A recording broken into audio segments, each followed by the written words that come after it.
Olá, seja bem-vindo a mais uma quarta de estudo online da Batista Vila Formosa. E eu tenho certeza que mais uma vez vamos aprender um pouco mais da palavra do Senhor. E é bom ressaltar que quando nós aprendemos mais, conhecemos mais da palavra do Senhor, além de nos aproximarmos mais do Senhor, nós conhecemos cada vez mais a vontade dele para as nossas vidas. Tenho certeza que nós vamos sair daqui edificados nessa oportunidade.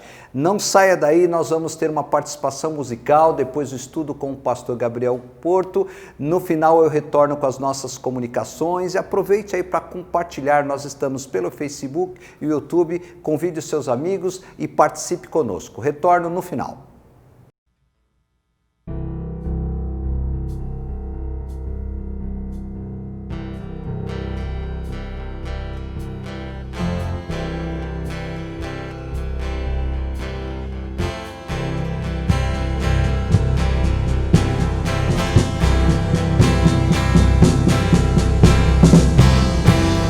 Nossas forças irão se renovar se esperarmos no Senhor, esperarmos no Senhor.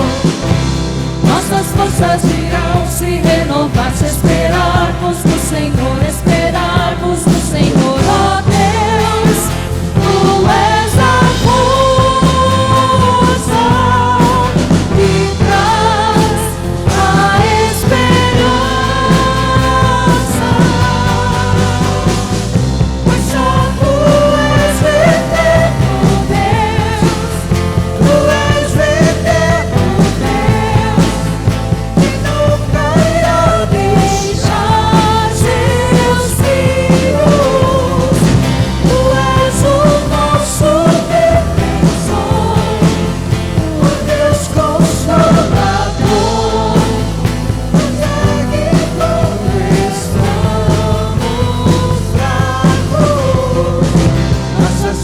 Irão se renovar se esperarmos no Senhor, esperarmos no Senhor. Nossas forças irão se renovar se esperarmos no Senhor, esperarmos no Senhor. Ó Deus, Tu és a força que traz a esperança. Pois só Tu és o eterno Deus, Tu és o eterno Deus, que nunca irá deixar seus filhos. Tu és o nosso defensor, o Deus consolador, nos ergue quando estamos fracos.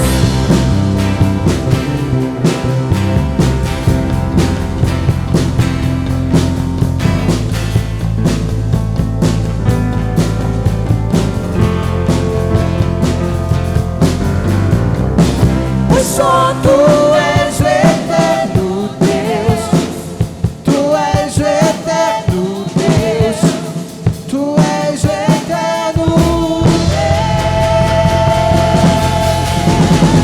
Pois só Tu és o eterno Deus, Tu és o eterno Deus, que nunca irá deixar seus filhos. Tu és o nosso defensor, o Deus consolador, nos ergue quando estamos fracos. Nossas forças irão se renovar se esperarmos no Senhor, esperarmos no Senhor. Nossas forças irão se renovar se esperarmos no Senhor, esperarmos no Senhor. Nossas forças irão se renovar se esperarmos no Senhor, esperarmos no Senhor. Nossas forças irão se renovar se esperarmos no Senhor, esperarmos no Senhor.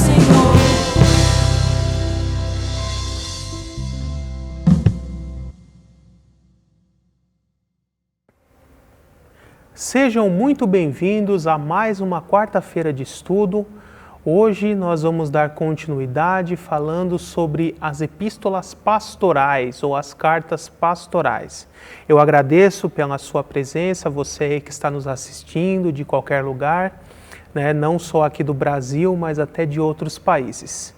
E sem delongas, vamos começar mais esse estudo.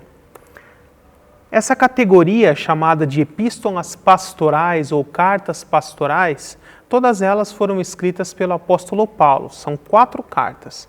A primeira e segunda cartas a Timóteo, a carta a Tito e a carta a Filemon, né? Qual é a diferença entre essas cartas e as epístolas eclesiásticas que nós vimos nas 2 quartas-feiras anteriores? As epístolas eclesiásticas, elas foram escritas para igrejas, para toda aquela comunidade, aquela igreja cristã naquelas cidades em que as cartas foram endereçadas.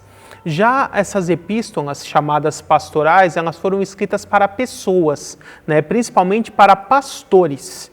E então, Paulo, ele principalmente utilizou essas cartas para dar orientações a jovens pastores, né, discípulos dele que se tornaram pastores, para que eles pudessem desenvolver melhor os seus ministérios.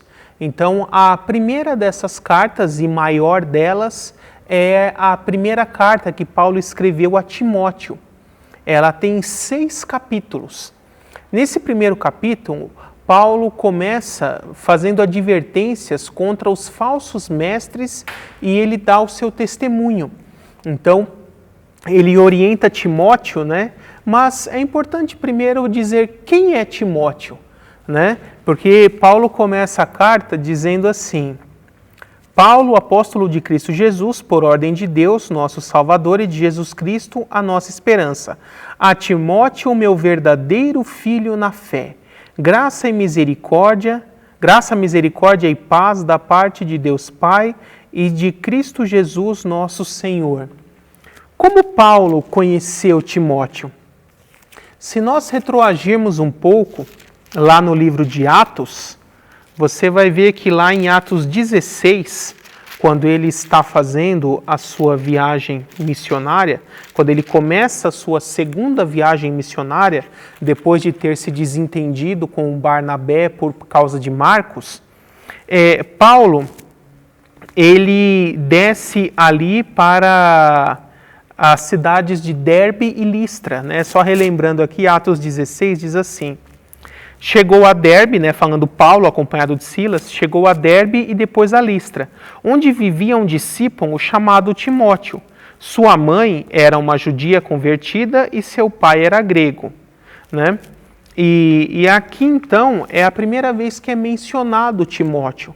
Timóteo, ele foi um discípulo que se converteu a Cristo e se tornou um discípulo de Paulo também, né? E Paulo foi um mentor de Timóteo. E depois de alguns anos, Timóteo veio a se tornar um pastor também, ainda jovem. E por conta disso, no seu início dessa caminhada ministerial, Paulo, ele já estando lá em Roma, distante fisicamente, ele escreve esta carta para Timóteo para poder dar várias orientações a respeito de como ele devia proceder em relação ao seu exercício ministerial de pastor ali daquela região. Então, em 1 Timóteo, Paulo começa primeiro dando uma advertência sobre os vários falsos mestres que estavam se infiltrando ali na igreja. Existia o grupo dos judaizantes, esses que diziam que tinham que seguir a lei. Existia o grupo dos gnósticos, que já estava começando a aparecer. E outros grupos ali ensinando coisas contrárias aos ensinamentos de Cristo e dos apóstolos, ensinando heresias, distorções dos ensinamentos. E estes, Timóteo tinha que combater para que eles não pervertessem a igreja de Cristo. Então, no capítulo 2, Paulo começa a dar várias orientações a respeito do convívio eclesiástico, ou seja, da comunidade cristã uns com os outros, como eles deveriam conviver, e não só na sua vida secular, mas também principalmente no momento de culto. Então ele dá algumas orientações a respeito do momento de culto, da liturgia, né, a respeito ali da ordem e da decência, de que as pessoas não deveriam interromper o tempo todo para levantar a mão fazendo perguntas e pervertendo a ordem do culto, criando discussões muitas vezes tolas sobre assuntos secundários, e que Timóteo ia ter que lidar com todas essas situações, muitas vezes até com firmeza, né? Até que quando chega no capítulo 3, Paulo ele começa a dar orientações a respeito de quais são os critérios que têm que ser observados na hora de se escolher alguém para se tornar pastor ou diácono, né? E esse aqui é muito importante, porque na carta a Tito nós também teremos um trecho que fala isso. Mas, ao todo, o apóstolo Paulo, ele nos ensina 18 critérios que um candidato a pastor tem que ter para poder ser um candidato válido a se tornar um pastor. E vários deles também se aplicam ao diácono. O texto diz assim: esta afirmação é digna de confiança. Se alguém deseja ser bispo, ou presbítero, ou pastor, né, são sinônimos, deseja uma nobre função. É necessário, pois, que o bispo, ou presbítero, ou pastor, seja irrepreensível, marido de uma só mulher, moderado, sensato, respeitável, hospitaleiro e apto para ensinar. Não deve ser apegado ao vinho, nem violento, mas sim amável, pacífico e não apegado ao dinheiro. Ele deve governar bem sua própria família, tendo os filhos sujeitos a ele com toda a dignidade. Pois se alguém não sabe governar sua própria família, como poderá cuidar da igreja de Deus? Não pode ser recém-convertido, para que não se ensoberbeça e caia na mesma condenação em que caiu o diabo. Também deve ter boa reputação perante os de fora, para que não caia em descrédito nem na cilada do diabo. Então, até aqui são critérios que devem ser aplicados para se escolher pastores. A partir do verso 8, ele começa a falar a respeito dos critérios para se escolher diáconos, né? Então, ele continua aqui dizendo: também deve ter boa reputação, verso 8, os diáconos igualmente devem ser dignos, homens de palavra, não amigos de muito vinho, nem de lucros desonestos. Devem apegar-se ao mistério da fé com a consciência limpa. Devem ser primeiramente experimentados. Depois, se não houver nada contra eles, que atuem como diáconos. As mulheres ou mulheres dos diáconos ou diaconisas, igualmente sejam dignas, não caluniadoras, mas sóbrias e confiáveis em tudo. O diácono deve ser marido de uma só mulher e governar bem seus filhos e sua própria casa. Os que servem bem alcançarão uma excelente posição e grande determinação na fé em Cristo Jesus. Então aqui o apóstolo Paulo orienta Timóteo sobre quais critérios ele deve aplicar na hora de escolher tanto pastores quanto diáconos. E esses são critérios para todos nós, cristãos, né? Então, toda pessoa que vai se tornar um pastor ou um diácono, ele precisa ser analisado por todos esses critérios da palavra e tem que estar de acordo com eles. É muito importante ressaltar isso porque hoje em dia muitos grupos não estão mais analisando o que a Bíblia nos ensina, o que a Bíblia nos orienta a respeito de quem está apto para se tornar um pastor ou um diácono. Perceba aqui, por exemplo, que quando o texto fala de diáconos, ele na sequência fala de mulheres de diáconos ou diaconisas. Mas quando está falando de pastores, em nenhum momento ele fala de mulheres de pastor ou de pastoras. Fala que o pastor tem que ser marido de uma só mulher, tem que liderar bem a sua casa e os seus filhos. Então, a própria Escritura nos ensina que não existe pastorado feminino, que o pastorado é uma responsabilidade dada por Deus para o homem. E por que isso? Deus criou a família com uma hierarquia, marido, esposa, filhos. O chefe da família, o sacerdote da família é e tem que ser o marido. E isso é uma obrigação, é uma responsabilidade que Deus atribuiu ao homem. E muitos homens fogem dessa obrigação e dessa responsabilidade. E eles terão que prestar contas a Deus por não terem cumprido a sua obrigação de pai e de marido diante de Deus, de chefe da sua família. Tanto no sentido de instrução, quanto material, quanto de sustento, quanto de transmissão de valores morais, tudo isso é obrigação do chefe da família. E o mesmo princípio que se aplica para a família, em uma escala maior, se aplica para a igreja, porque a igreja local nada mais é do que uma grande família. Então, se o homem é líder da família, também um homem precisa ser líder da igreja comunidade local. E esses são os motivos do porquê o pastorado foi dado por Deus como uma responsabilidade para um homem, para um chefe de família.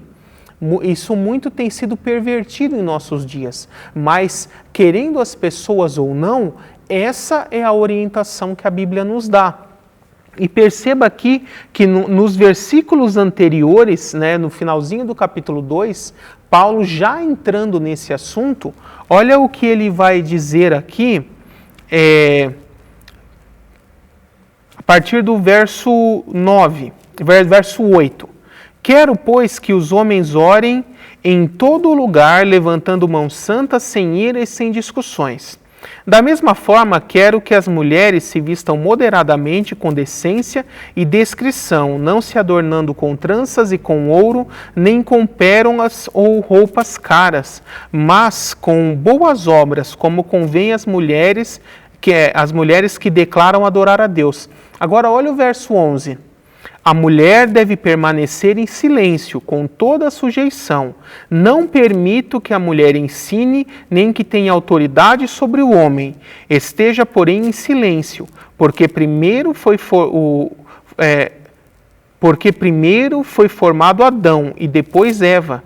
E Adão não foi enganado, mas sim a mulher, que tendo sido enganada, tornou-se transgressora. Entretanto, a mulher será salva, dando à luz a filhos, se elas permanecerem na fé, no amor e na santidade com bom senso. E logo em sequência aqui Paulo entra nos critérios para se escolher diáconos e pastores. Então perceba que esses versos que eu li para a sociedade de hoje seriam considerados extremamente machistas e absurdos até. Mas, a partir do momento que nós nos declaramos como cristãos, todo cristão tem que reconhecer as Escrituras como inspiradas por Deus e infalíveis. É o que eu vou tratar daqui a pouco quando estiver falando da 2 Timóteo. Então, se você é cristão, ou você crê na Bíblia, ou você não crê. Se você declara ser cristão, você tem que reconhecer a Bíblia como palavra de Deus. E isso que eu li para você é parte da palavra de Deus.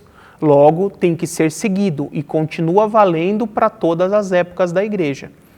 Muitas vezes isso parece um ensinamento duro para os nossos dias, incoerente, difícil de ser aceito. Mas a palavra de Deus, ela não é nem nova nem velha, ela é eterna. São princípios eternos que jamais mudarão. E se nós queremos ser considerados cristãos, nós temos que seguir o que a palavra diz. O que a palavra diz que é certo e não o que nós, humanamente, pensamos ser ou não ser certo. E isso se aplica a tudo o que a Bíblia diz, e não só nesse aspecto. Dando continuidade aqui, no capítulo 4, Paulo fala sobre dá mais instruções pastorais a respeito de como seria o convívio, né, de Timóteo na igreja. O capítulo 4 diz assim: o Espírito diz claramente que nos últimos tempos alguns abandonarão a fé e seguirão espíritos enganadores e doutrinas de demônios. Tais ensinamentos vêm de homens hipócritas e mentirosos que têm a mente cauterizada e proíbem o casamento e o consumo de alimentos que Deus criou para serem recebidos com ação de graças pelos que creem e conhecem a verdade. Pois tudo o que Deus criou é bom, e nada deve ser rejeitado se for recebido com ações de graças, pois é santificado pela palavra e pela oração. Eu acho muito interessante aqui porque Paulo ele foi duro aqui. Ele disse que alguns estavam pervertendo o ensinamento de Deus para seguir doutrinas de demônios. E entre essas doutrinas de demônios, ele coloca as restrições alimentares. Aqueles que dizem que existem alimentos que não podem ser consumidos e que só alguns alimentos são puros, são santos, e outros são profanos e não podem ser consumidos. Paulo aqui chama isso de doutrinas de demônios. Então perceba que se existem grupos religiosos hoje que continuam ensinando que o cristão deve praticar restrições alimentares e alimentos considerados puros ou impuros, a própria Bíblia chama essa prática de doutrinas de demônios. Nós não devemos seguir isso. O que santifica o alimento é a oração e ações de graças que nós fazemos antes de nos alimentar. Quando nós consagramos aquele alimento a Deus e agradecemos a Deus pelo alimento, ele é santificado, independente de qual tipo de alimento seja.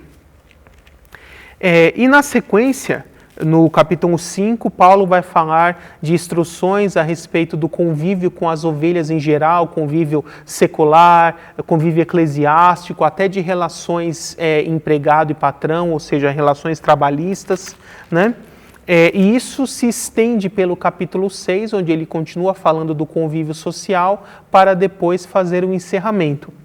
Quero ressaltar um trecho onde no capítulo 2, versos 3 e 4, Paulo diz assim, nos versos 1 e 2 ele diz que nós devemos orar por todos, e aí no 3 em diante ele diz: isso é bom e agradável perante Deus nosso Salvador, que deseja que todos os homens sejam salvos e cheguem ao conhecimento da verdade.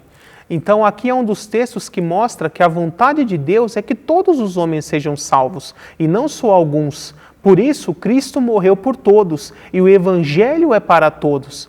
É importante dizer isso porque existe uma corrente teológica que afirma que Cristo não morreu por todos, que morreu só por algumas pessoas que foram eleitas incondicionalmente e que Cristo só morreu por elas e só essas pessoas irão se salvar. E os demais, por quem Cristo não morreu, não terão nenhuma chance de serem salvos. Isso não é um ensinamento bíblico. O ensinamento bíblico é que Cristo morreu por todos e que sim, todos podem ser salvos. Basta que creiam em Jesus Cristo, entreguem a sua vida a Ele de todo o coração e eles serão salvos. O sacrifício de Cristo ele não tem limitações, ele pode alcançar a toda a humanidade. Só depende de cada ser humano, capacitado por essa graça de Deus, não resistir a ela e crer e se entregar a essa graça. Então esse é o estudo a respeito da primeira carta a Timóteo, e agora na sequência eu vou falar sobre a segunda carta a Timóteo. Segunda Timóteo, ela já tem um contexto bem diferente, né? Porque na primeira carta a Timóteo, como eu acho que eu acabei não comentando, ela foi escrita em 63 d.C., quando Paulo tinha sido solto dessa prisão domiciliar que ele ficou por 2 anos em Roma. Porque da primeira vez que ele ficou preso, quando ele foi julgado perante César, ele foi inocentado e solto. E aí Paulo continuou durante ali pelo menos mais um ano pregando o evangelho já na Europa, na Península Ibérica. E a tradição cristã diz que ele chegou até a Espanha, né? Lembrando que naquela época Espanha e Portugal eram o mesmo país, era tudo Espanha, né? E então, até os limites da Europa, de uma ponta a outra do Império Romano, Paulo viajou e pregou o Evangelho e fundou igrejas. Mas, depois de um tempo, né, porque Paulo recebeu a ordem de não pregar o Evangelho mais, mas ele não obedeceu. Então, depois de um tempo, ele foi capturado novamente, né, armaram ali uma armadilha para ele foi pego pregando o Evangelho e foi preso novamente.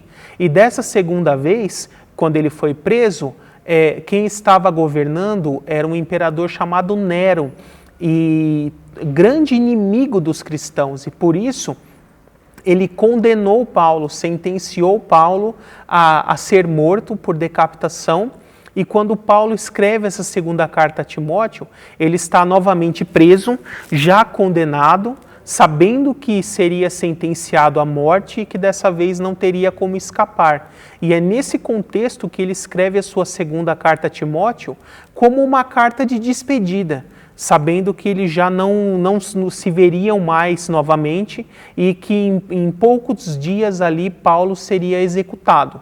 Tá? Então, no capítulo 1, Paulo incentiva Timóteo a permanecer fiel, sabendo que viriam provações, viriam perseguições, momentos difíceis, mas é quem devia permanecer fiel, acima de tudo, fiel a Cristo, e além de ser fiel a Cristo, fiel ao seu ministério, ao seu chamado pastoral, à comunidade cristã que ele estava cuidando. E esse é o conteúdo aqui do capítulo 1. Depois, no capítulo 2, ele incentiva fortemente a Timóteo a se apegar firmemente no seu chamado pastoral, se empenhar com todas as suas forças para que ele possa dar continuidade a esse legado que foi iniciado pelos apóstolos. E até que no capítulo 3, né, ele dando continuidade a esse pensamento, ele chega num trecho muito importante para nós, que diz assim, a partir do verso 16, 15, porque desde criança você conhece as sagradas letras, que são capazes de torná-lo sábio para a salvação mediante a fé em Jesus Cristo. E no verso 16 ele vai dizer, toda a Escritura é inspirada por Deus e útil para o ensino, para a repreensão, para a correção, para a instrução na justiça, para que o homem de Deus seja apto e plenamente preparado para toda a boa obra. Então esse é um dos trechos das Escrituras que confirmam a inspiração da Bíblia, a inspiração da palavra de Deus. Alguns podem se levantar e dizer assim, quando Paulo escreve a expressão Escritura aqui, ele está se referindo só ao Antigo Testamento. Num primeiro nível, sim, mas não só a ele, porque depois quando nós vamos olhar lá a segunda carta de Pedro, Pedro vai dizer que Paulo escreveu várias cartas e que as pessoas que se desviaram da verdade pervertiam os ensinamentos contidos naquelas cartas da mesma forma que o fazem com as demais escrituras. Então o apóstolo Pedro disse que as cartas de Paulo também fazem parte das Escrituras, né, mostrando que não é só o Antigo, mas que o Novo Testamento também é inspirado por Deus e útil para o ensino, para exortação, para o homem de Deus em todas as áreas da sua vida. E é por isso que nós temos que sempre entender a Bíblia, tanto o Antigo como o Novo Testamento, como palavra de Deus inspirada, plenamente inspirada por Deus.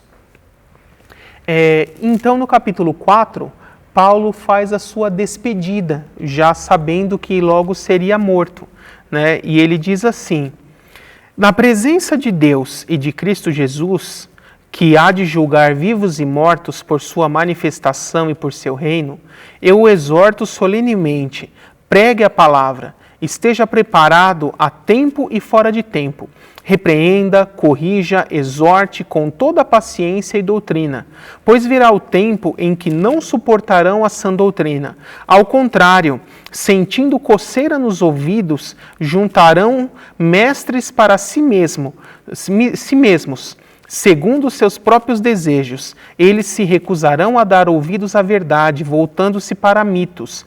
Você, porém, seja moderado em tudo, suporte os sofrimentos, faça a obra de um evangelista, cumpra plenamente o seu ministério. Eu já estou sendo derramado como uma oferta de bebida, né? ou libação, também era chamado em algumas traduções. Está próximo o tempo da minha partida.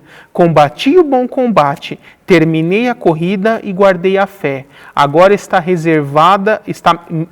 está reservada a coroa de justiça que o Senhor, justo juiz, me dará naquele dia, e não somente a mim, mas também a todos os que amam a sua vinda.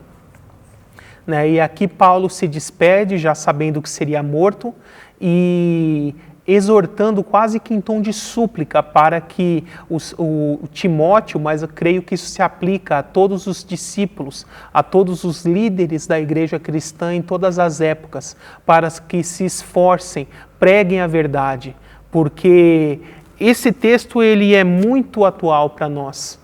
Como nós podemos ver em nossos dias, pessoas ajuntando para si falsos mestres, pessoas enchendo igrejas e salões, pregando todo tipo de heresia, de desvio, de falsas doutrinas, de doutrinas baseadas apenas no homem como centro de tudo. E centenas de pessoas ou milhares seguindo esses homens. Mas a função de todo verdadeiro pastor, verdadeiro servo de Deus é pregue a verdade. Não se incomode com isso, não se corrompa com isso, mas pregue a verdade em todo o tempo. E não existe hora para isso. Toda hora é hora de se pregar a palavra de Deus. E assim Paulo encerra a sua última carta na linha do tempo, que foi a segunda carta a Timóteo. Mas ainda nós temos duas cartas com essa mesma categoria de cartas pastorais. Paulo também tinha um outro discípulo chamado Tito. E a este discípulo, ele escreveu também uma carta, dando várias orientações para esse jovem pastor também chamado Tito. No capítulo 1, Paulo orienta Tito acerca de como deve ser um pastor. Ele dá uma descrição também dos requisitos para pastor e também para o diácono, para os oficiais da igreja, resumida, a de Timóteo é maior, mas ele traz alguns trechos aqui que para Timóteo ele não fala. Quer ver que interessante? A partir do verso 5 do capítulo 1, a razão de tê-lo deixado em Creta foi para que você pusesse em ordem o que ainda faltava e constituísse presbíteros ou pastores em cada cidade como eu o instruí. E a partir do verso 6 ele começa a dar os critérios. É preciso que o presbítero seja irrepreensível, marido de uma só mulher e tenha filhos crentes que não sejam acusados de libertinagem ou de insubmissão. Por ser encarregado da obra de Deus, é necessário que o bispo seja irrepreensível, não orgulhoso, não briguento, não apegado ao vinho, não violento, nem ávido por lucro desonesto. Ao contrário, é preciso que seja hospitaleiro, amigo do bem, sensato, justo, consagrado, tenha domínio próprio. Agora, olha que interessante o verso 9, ele diz assim: e apegue-se firmemente à mensagem fiel da maneira como foi ensinada, para que seja capaz de encorajar os outros pela sã doutrina e de refutar os que se opõem a ela. Então perceba que o próprio Paulo diz que é um pré-requisito para o pastor ser um bom conhecedor da palavra para ter condições de ensinar as pessoas e refutar aqueles que trazem falsos ensinamentos. Então, muitas vezes eu vejo pessoas falando assim, pastor não tem que se envolver em debates, não tem que debater com integrantes de seitas e pessoas que defendem esses outros ensinos. Na verdade, eu digo, irmãos, tem sim. Porque nós temos obrigação de defender a verdade. Paulo diz aqui que o pastor, ele tem que ser profundo conhecedor da palavra e ter condições de poder refutar os que se opõem a essa doutrina. Então, no capítulo 2, Paulo fala a Tito orientações a respeito do convívio social e eclesiástico, né? Ou seja, como ele deveria conviver com os irmãos em Cristo, cuidar das ovelhas, no convívio eclesiástico, ou seja, na vida ali da comunidade da igreja, na vida social, até na liturgia do culto, em todos esses aspectos. E não somente eles, né? Mas como eu disse, essas cartas se aplicam a todas as igrejas, a nós, a todos os pastores de todas as épocas, e elas servem como critério, como norte para a forma correta que nós devemos agir. E eu quero deixar um texto específico, né, aqui de Tito 2,11, diz assim: porque a graça de Deus se manifestou salvadora a todos os homens. Ela nos ensina a viver de maneira sensata, justa e piedosa nessa era presente, enquanto aguardamos a bendita esperança, a gloriosa manifestação do grande Deus e Salvador Jesus Cristo. Então perceba que, mais uma vez aqui, Paulo diz que a graça de Deus concedida por meio do sacrifício de Cristo, ela foi dada a todos os homens, né? A graça de Deus se manifestou a todos os homens. Mas por que nem todos são salvos então? Porque nem todos creem. Porque a graça de Deus capacita a pessoa a poder crer, mas ela também pode rejeitar. Então aqueles que escolhem resistir a essa graça e rejeitá-la não são salvos, mesmo tendo plenas condições de poderem ser salvos, mas permanecem em sua incredulidade. Então, no capítulo 3, Paulo dá a Tito mais orientações acerca da vida cristã e faz o encerramento de sua carta. E a última das cartas pastorais é a carta a Filemon, né? Um dos menores textos do Novo Testamento, né? Tem apenas 25 versículos e ela tem um tema muito interessante. Filemon era um cristão da época, talvez até um pastor de uma igreja, e ele tinha um escravo chamado Onésimo, que ele era um péssimo escravo, um péssimo trabalhador, não trabalhava direito, fazia um monte de coisa errada e acabou fugindo. Quando fugiu, depois de algum tempo, ele veio a conhecer o Evangelho, conhecer a Cristo, né? Paulo pregou para ele, ele se converteu. E quando ele se converteu, ele mudou de vida. E ele passou a ser uma pessoa fiel, uma pessoa trabalhadora, alguém útil para o reino de Deus. Mas ele estava com medo de voltar e ser colocado na prisão ou sofrer até talvez uma pena de morte por conta de ter fugido. Então, Paulo escreve essa carta a Filemon e entrega nas mãos de Onésimo, né, para que o Onésimo já volte e dê essa carta, pedindo para que Filemon o receba novamente, porque agora ele se converteu, antes ele era só um escravo, mas agora ele é um irmão em Cristo e deve ser tratado como um irmão em Cristo, e que Filemon deveria recebê-lo de volta, perdoá-lo, né? Onésimo também tinha roubado o seu patrão, né? Então Paulo fala, e se ele causou algum prejuízo, roubou alguma coisa, coloque isso na minha conta que eu pagarei assim que eu puder. E essa carta serve para mostrar essa diferença de realidade, né? De uma pessoa antes de se converter para depois que já se converteu, quando ela é perdoada, quando ela se torna um irmão em Cristo, e aquele que antes era só um senhor, um patrão, agora ele tem que ver aquela pessoa como um irmão em Cristo também. E esse foi o objetivo aqui da carta de Paulo a Filemon, a última das cartas pastorais. Então, aqui nós terminamos esse outro grupo de livros do Novo Testamento, o grupo das cartas pastorais. E a partir da próxima quarta, nós estudaremos as epístolas universais, que são as mais 7 cartas, não escritas por Paulo, escritas por outros apóstolos, e que elas são chamadas universais porque foram destinadas a todos os cristãos de todas as comunidades cristãs e não de um lugar específico, como foram as cartas eclesiásticas. Vamos fazer uma oração. Senhor Deus, mais uma vez, muito obrigado, Pai, por esse tempo em que nós podemos estudar da Tua Palavra, conhecer mais da Tua verdade, Senhor, dos Teus planos para nós, dos Teus ensinamentos. Peço, Espírito Santo, para que abra o entendimento de cada um dos que estão assistindo ou irão ainda assistir esse vídeo, para que eles possam entender a Tua Palavra e aplicar de forma prática em suas vidas, todos esses ensinamentos que estão sendo passados. Muito obrigado por tudo, Senhor. Essa é a nossa oração, em nome de Jesus. Amém. Mais uma vez eu agradeço a sua presença, que Deus te abençoe e nos vemos na próxima quarta-feira de estudo para falar sobre as epístolas universais.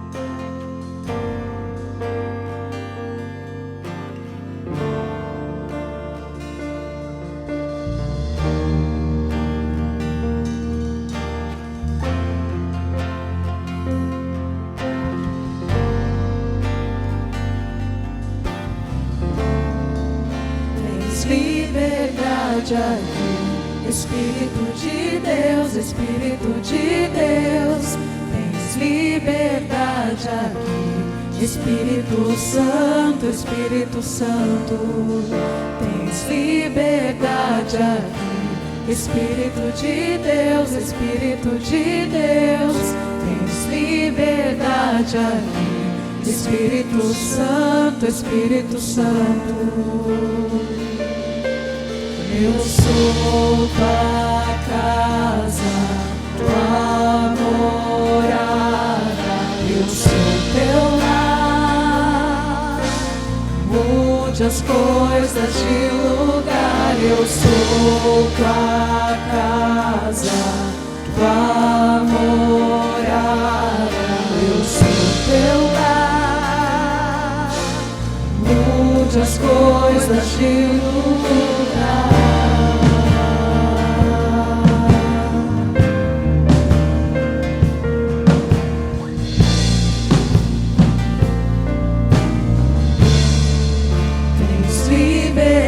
Aqui, Espírito de Deus, Espírito de Deus, tens liberdade aqui, Espírito Santo, Espírito Santo, tens liberdade aqui, Espírito de Deus, Espírito de Deus, tens liberdade aqui, Espírito Santo, Espírito Santo. Eu sou tua casa, tua morada, eu sou teu lar. Mude as coisas de lugar, eu sou tua casa, tua morada, eu sou teu lar. Mude as coisas de lugar.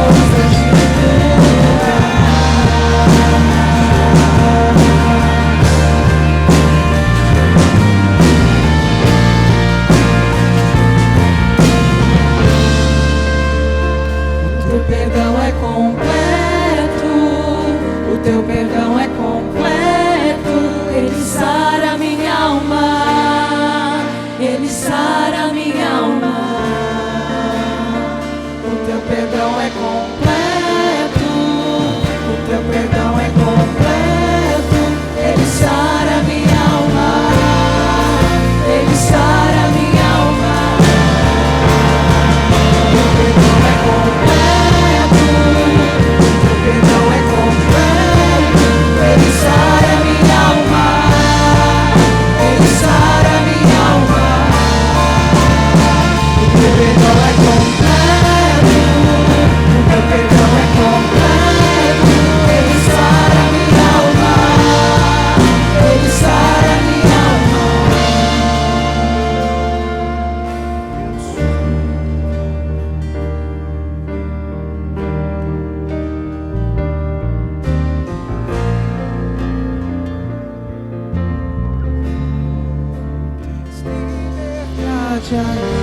Espírito de Deus, Espírito de Deus, tens liberdade aqui. Espírito Santo, tens liberdade aqui. Espírito de Deus, tens liberdade aqui. Espírito Santo, eu sou tua casa, tua morada, eu sou teu lar. Todas as coisas de lugar, eu sou tua casa, tua morada, eu sou teu lar. Todas as coisas de lugar.